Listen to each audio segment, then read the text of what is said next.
Team broker at Keller Williams Real Estate in Park City, Utah. And I'm here with Ed Knapp, a friend and former client, and now the newest member of the Wilstein Team. Before we get started, let me take a moment to introduce Ed to you because some of you may not know him, and he brings a wealth of experience, particularly as it relates to today's topic.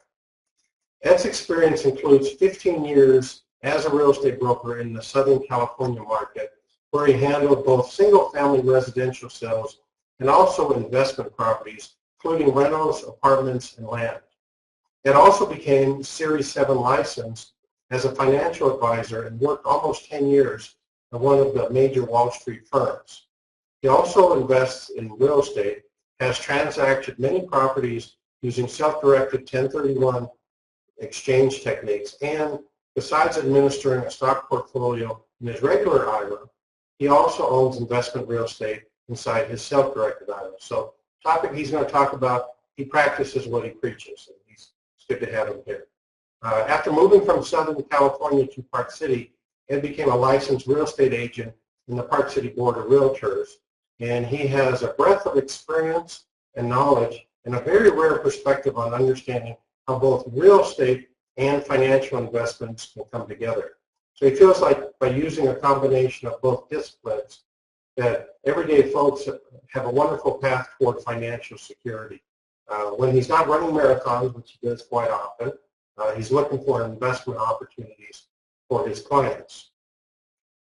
Well, thanks, Ron. You left out where I got that New York accent.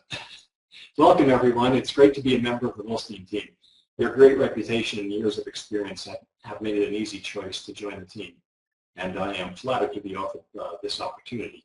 I might mention that I transacted my Utah real estate business through Ron long before I moved up here. Ron's attention to detail and honesty are unparalleled, and his sterling reputation is well known throughout all of Park City. Well, thanks, Ed. I appreciate your kind words. Let's begin with you sharing what you're going to cover today in this webinar and focus on the things that most people may not be aware of, specifically how to use an IRA to invest in real estate. We have, all of us, lived through some pretty trying times over the last 4 or 5 years. Both the stock market and the real estate market have taken some heavy, heavy hits. But there's good news in all this, especially if you like to buy low and sell high. The stock market has not quite doubled from its lows about 3.5 years ago. We think real estate has a similar potential right now. Interest rates are at all-time lows, prices are depressed, rents are up, and there is an abundance of inventory that is starting to tighten up. It's a perfect time to invest. But many folks think they just don't have the wherewithal to invest. However, by accessing IRS allowable investments inside of a self-directed IRA, many Americans can invest in real estate by adhering to little-known IRS rules and regulations. So someone who has an existing IRA with stocks, bonds, mutual funds can invest that money in real estate. Exactly. Let's take a look at self-directed IRAs in real estate. You can set up a self-directed IRA, an IRA or a Roth IRA, to invest in real estate and/or trust deed notes secured by real estate, or even other allowable investments, which we'll discuss.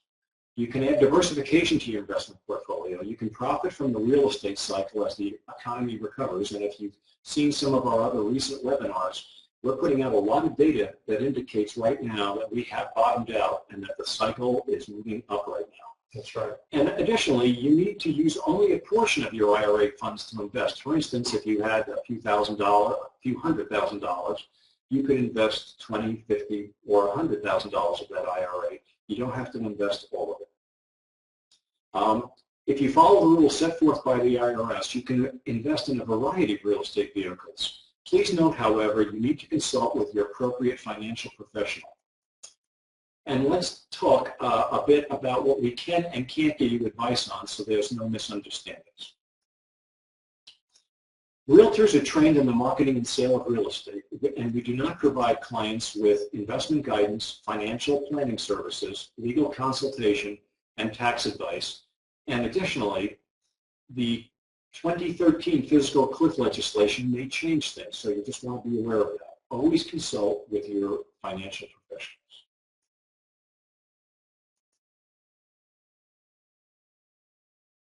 And I'd also like to read now through the disclaimer. This presentation is solely for the informational purposes and is no way intended as professional advice normally provided by your financial advisor, tax preparer, CPA, enrolled agent, attorney, and self-directed IRA provider. By making you aware of investing possibilities within a self-directed IRA, our only intent is to engender a discussion with your financial advisors as to the viability and proper procedures to avail yourself to these unique opportunities. Please consult your appropriate financial advisors. All right, I always got to get that disclaimer in there. Sorry. So how do folks listening today start this process? It all starts by understanding that a regular IRA can transfer funds in cash to a self-directed IRA. That self-directed IRA can then purchase real estate investments for your benefit as long as you follow the rules. Let's take a look. There's a little known secret that allows you to use your IRA to invest in real estate, and these are self-directed IRAs. Most folks believe that their only IRA investment choices are in CDs in the stock market. Using your IRA or a Roth IRA, you can invest in real estate. IRA investments allow tax-deferred or even tax-free profits using Roth IRAs, and we'll talk about that soon. Can we review the process one should go through to decide if this is the right investment vehicle for them? Of course, Ron. I have put together a few steps that can help folks determine if they can open a self-directed IRA. Let's review them. So these would be the steps to creating a self-directed IRA. You may want to consider this. First, you would consult with your CPA, tax attorney, or qualified financial advisor for viability. Then you would determine if you have eligible IRA assets to transfer into a self-directed IRA or a Roth IRA. Most of us do, but you can check with your CPA first.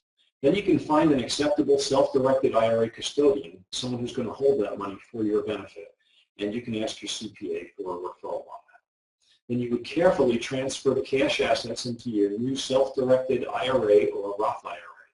And you would then, number 5, identify real estate, notes, trust deeds, commercial real estate, and so on, and execute the purchase. From there, it's as simple as monitoring your investments with your CPA and self-directed IRA provider.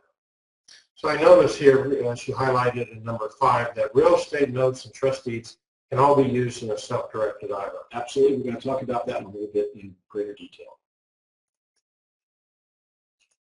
Now, let's talk about what type of investments you can actually hold inside of a self-directed IRA.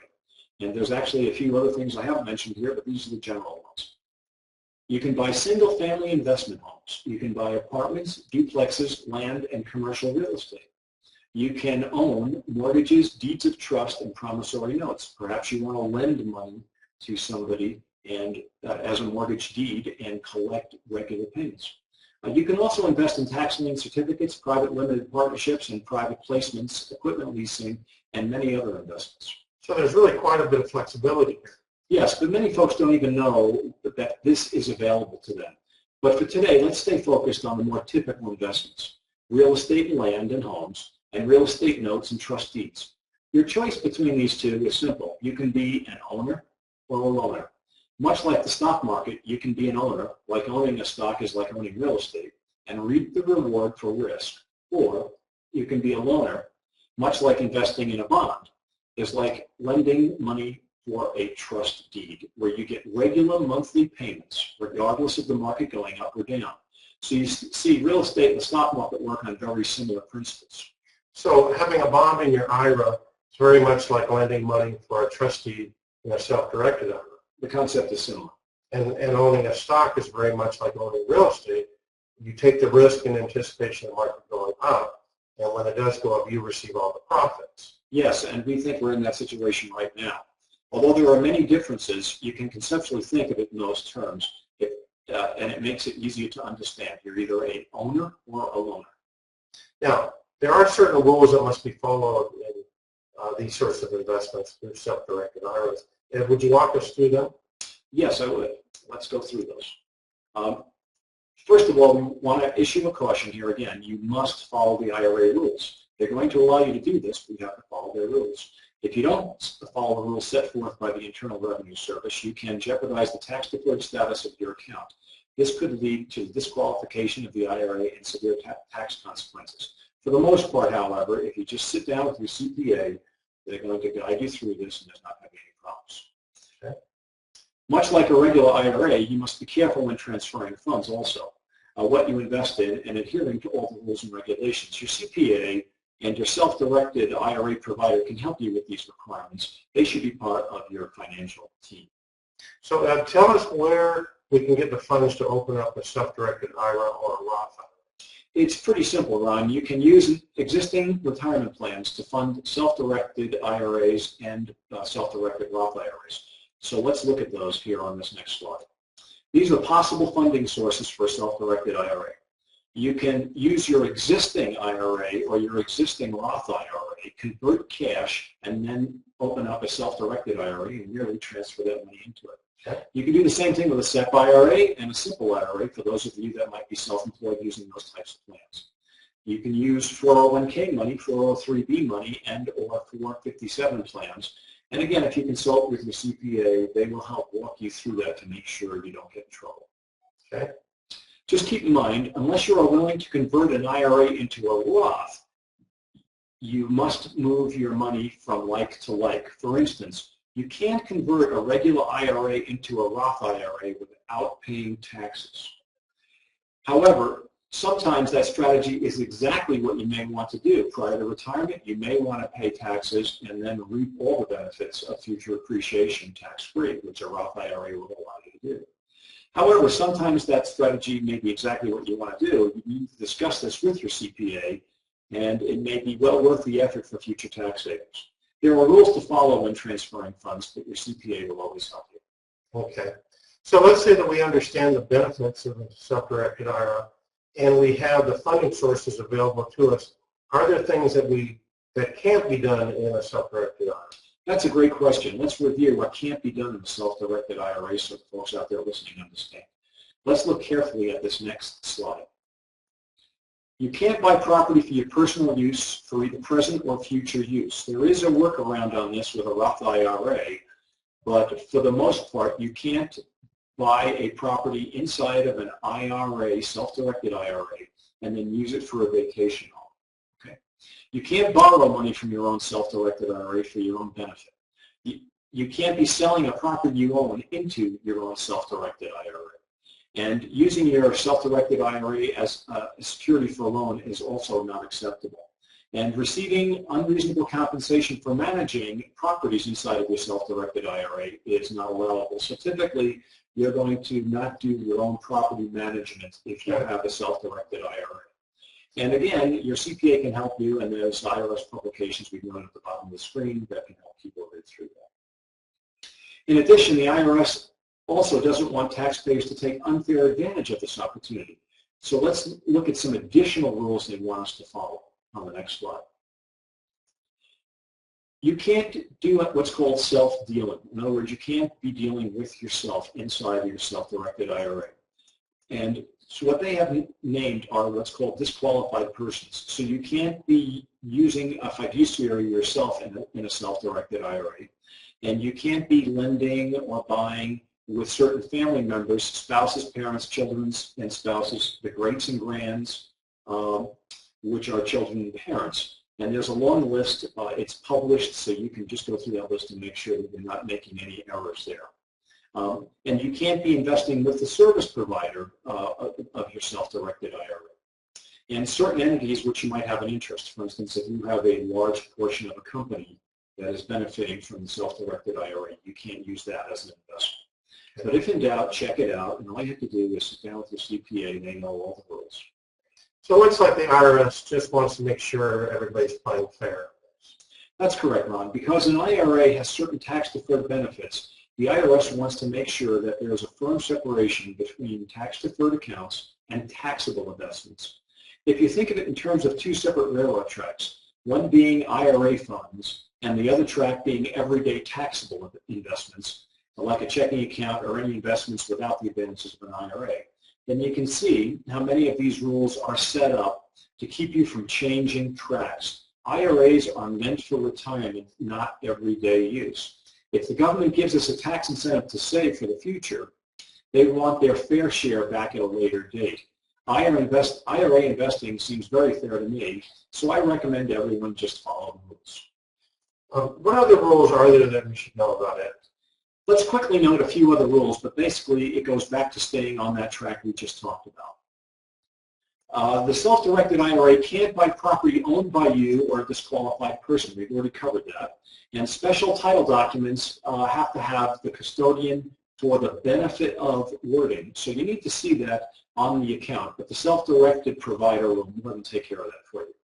You can't have what's called an indirect benefit, which we talked about, like a vacation home or an office rental space for your own use. You can use the building next door, but not this one, okay? Okay. Partnerships and undivided interests are okay.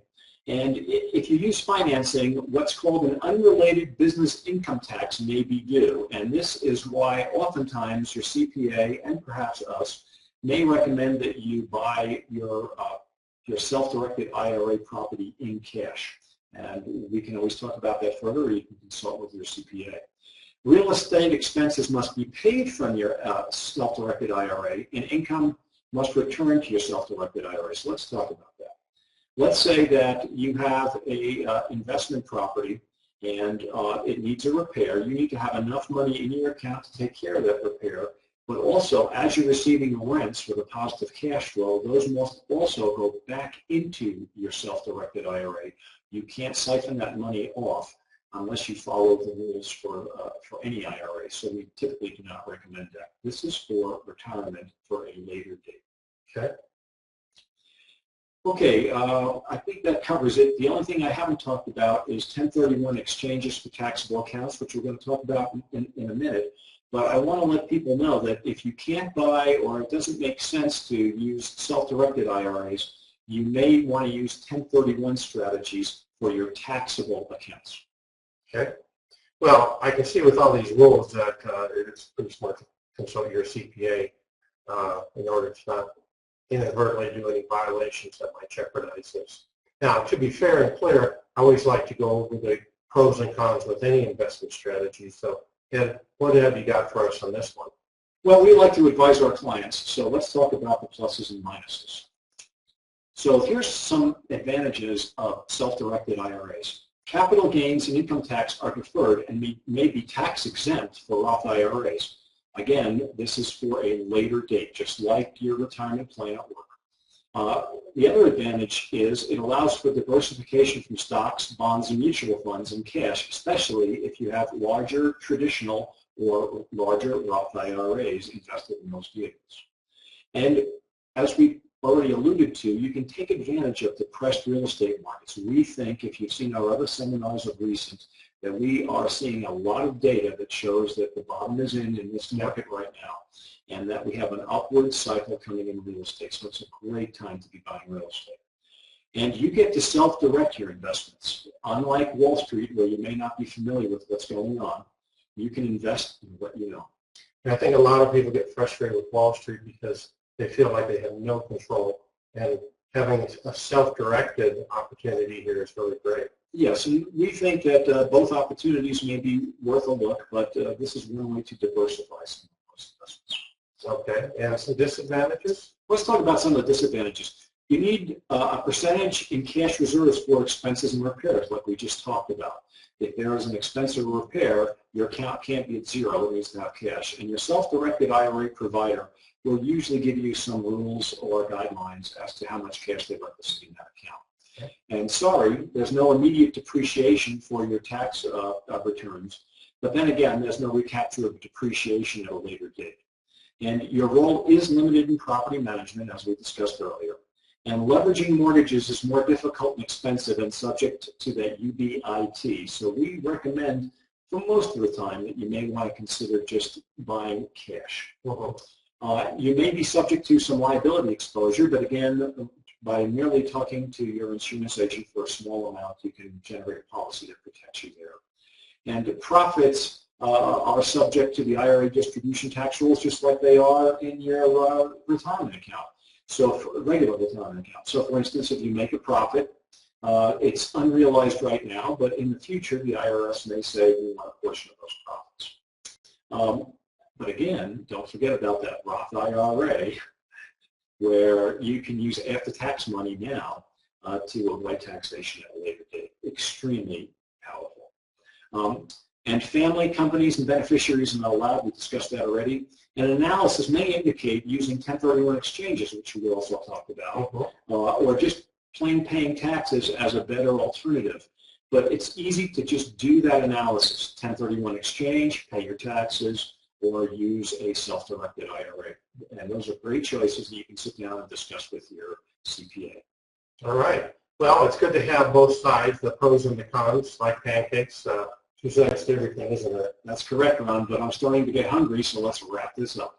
All right. Well, before you get to eat and we take your lunch break, in your opinion, Ed, where's the sweet spot in using this strategy? Now, where will most people get the biggest bang for their buck if using a self-directed IRA? Well, this next slide shows quite a few of the more popular ways to use a self-directed IRA.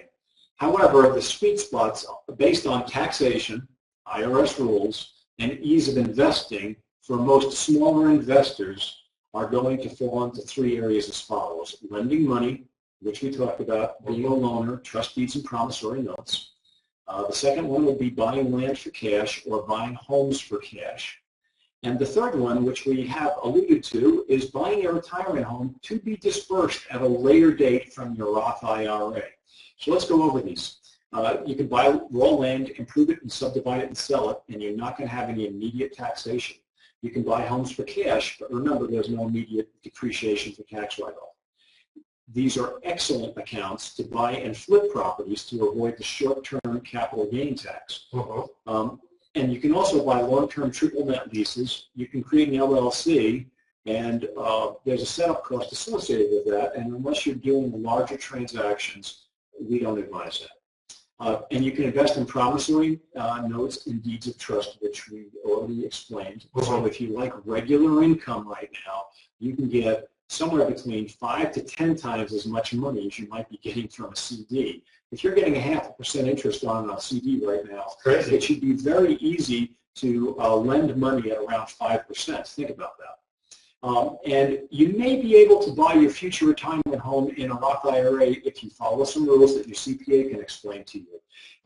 So you would need to buy that home before you're 59 and a half, season the Roth IRA for at least 5 years, and perhaps disperse that home to yourself later, tax-free, after retirement age of 59 and a half, all in accordance with IRS rules. Wow, that sounds good.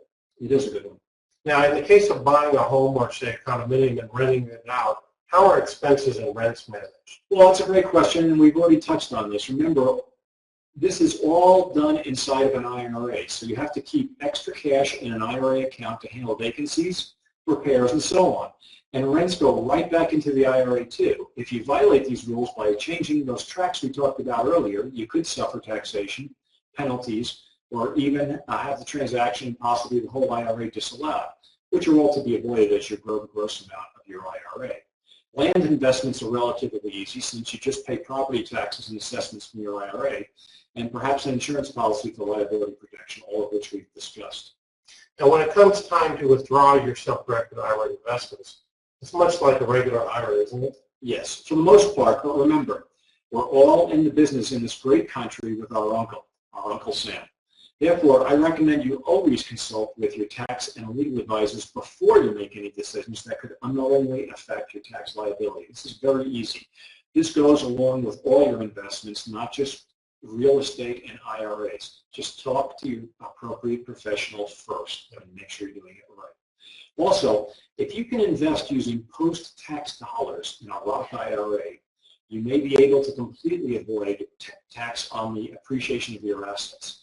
That is huge. For those of you that are doing family planning, you should talk to all the young people in your family and advise them to start using Roth IRAs and to fund those Roth IRAs so perhaps they can get enough critical mass to use those Roth IRAs to buy real estate, which after 59 and a half, when they retire, they can then not pay taxes on all the growth of that investment vehicle.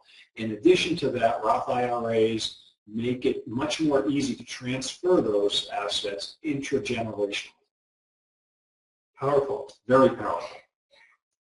So we think that that's something that you want to sit down and talk with your whole family. All right. Now, I think I have to go over one more warning here. Investing in IRA funds requires the attention to IRS rules and regulations, and violating these rules can trigger serious taxable events, including unwanted distribution and penalties. Please consult with your appropriate tax and financial advisors and your self-directed custodian to confirm adherence to all applicable laws and IRS letter rulings, which should be relatively easy. Yes. Well, that was very enlightening, Ed, and thank you for taking the time to explain the opportunities that are available to all of us, not only in real estate, but in using an IRA to help build wealth and a better future for ourselves as well as for our families. My pleasure, Ron. And I want to let everyone know that I'm always available for questions, no obligation, of course. Thank you for this opportunity to help folks help themselves using these extremely powerful and legal techniques. So if you have any questions after going through this webinar, or if you just want to know what's happening in the Park City real estate market, just give us a call, and you can reach us at 435-487-0151, or toll free 1-800-535-0151. Or we've posted our email addresses. Drop Ed or myself a email, ed@thewilsteinteam.com or ron@thewilsteinteam.com. Well, from all of us in beautiful Park City, Utah, we want to wish you all a great day. Thank you. That's right. Thank you, and have a wonderful day.